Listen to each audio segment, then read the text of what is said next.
Armenian students of the world, unite. We are the vanguard of the Armenian nation.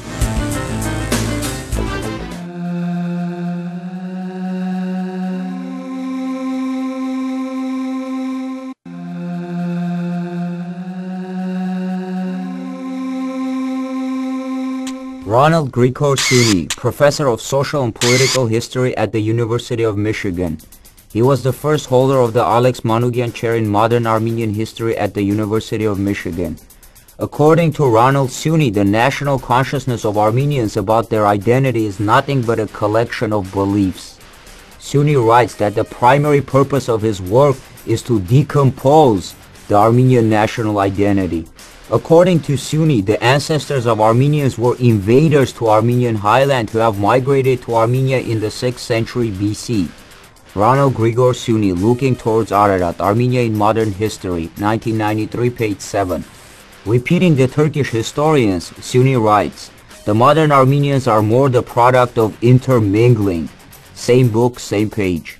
Repeating the Turkish historians, Suni writes that the Armenian-Turkish conflict was provoked by the Armenian nationalists in order to overtake Turkish Anatolia, and the Turkish side simply reacted. Nation-making, nation-breaking, the end of the Ottoman Empire and the Armenian community, 1996, page 3. Repeating the Turkish historians, Suni writes that the Turkic Azeris are the direct descendants of the Caucasian Albanians and that the territory of Karabakh-Artsakh historically belongs to them. Ronald Grigor Suni, Looking Towards Ararat, Armenia in Modern History, 1993, page 193. This falsifier of history obviously very well knows that the Caucasian Albanians have existed from the 1st to the 6th centuries on the left bank of the Kur River, while the historic Armenian province of Artsakh of Greater Armenia was on the right banks of the Kur River. He also very well knows that the ancestors of today's Azeri Turks were Turkic-speaking tribes that began their invasion of the Caucasus from their Altaic homeland in Central Asia only beginning in the 11th century. The name Azerbaijanis was given in 1922 by the Bolsheviks of Moscow to the Turkic people that before were known as the Tatars of Caucasus. It is not a coincidence that the claims of Turkish Government Center of Strategic Research and the parts of the Ronald Suni's book are very similar. It is also not a coincidence that the former head of the Turkish desk of the Central Intelligence Agency, a career spy and renowned Turkophile Paul Hentz, made a generous admiration of Suni's work and welcomed the publication of his book in the appraisal made in the Russian Review in April of 1995. When Armenian studies chairs in the U.S. universities are led by the CIA and its career spies, it is quite obvious for us what kind of political goals are being pursued and what happens to the concept of academic integrity and honesty.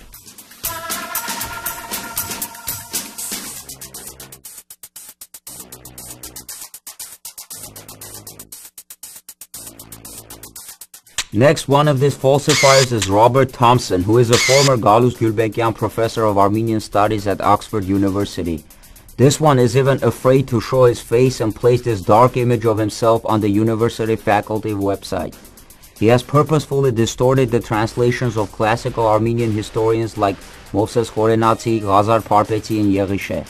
Following the orders of his handlers, Robert Thompson executes a political agenda by stating that Moses Khorenatsi, Pavstos Buzand, and Yerishe are pseudo-historians who never lived in the 5th century. In 1986, during a conference on medieval Armenian studies that took place in Yerevan, Richard Hovhannisyan tried to defend Robert Thompson and calm down the Armenian academicians who stated their protest against this falsifier of history, Robert Thompson. Richard Hovhannisyan. He is the Armenian Educational Foundation Chair in Modern Armenian History at UCLA.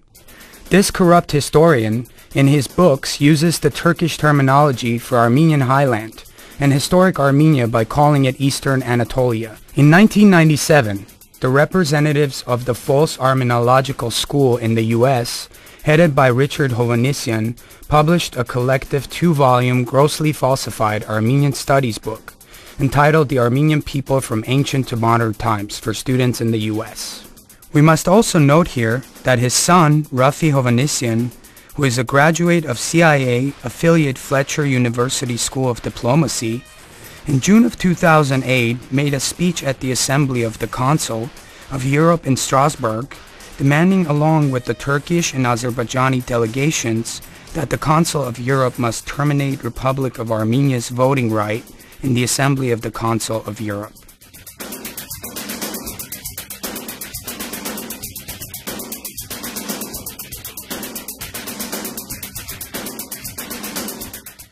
James R. Russell. He is the Marshall Professor of Armenian Studies at the Harvard University.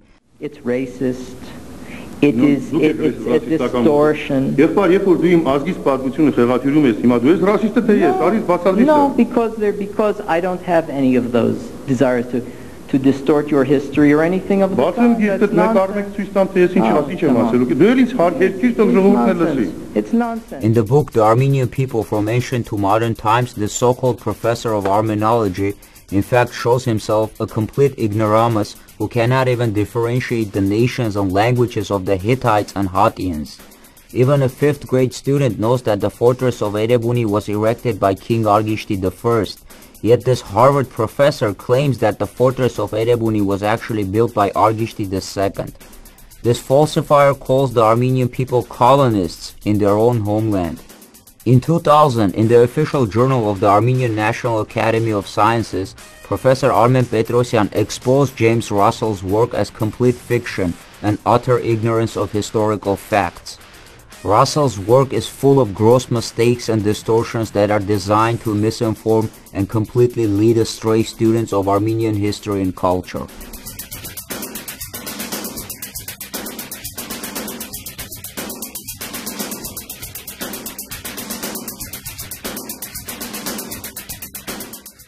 Alina Ayvazyan.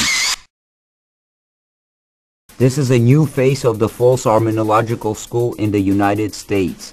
She became an urologist by receiving her PhD from the University of California, Berkeley in 2006 under Marian H. Feldman. In the official site of the Berkeley, Feldman uses terms like ancient Turkey to describe Armenian highland. In fact, the term ancient Turkey does not exist in world historiography. This is complete ignorance or a deliberate distortion of truth based on a political agenda. Similar ignorance and perversion of facts was made by her apprentice Alina Ayvazyan, who in 2008 presented a lecture entitled Erebuni, New Discoveries in the Capital of Argishti. When the audience asked her that the capital of Urartu wasn't Erebuni and was in fact always Tushpa, she replied, "You know, that was my mistake. I keep calling Erebuni the capital and I keep being asked that question. It's because earlier on when I started studying Urartu, I read a number of things, older research which called Erebuni a capital." What? Where did you read that? There's no such book anywhere in existence that calls Erebuni the capital of Urartu. Alina Ayvazyan also claims that Urartu does not have any connection with the Armenians. If Urartu does not have any connection with the Armenian people, as Alina Ayvazyan claims, then what is this ignorant professor doing in teaching Armenian studies at the University of Irvine?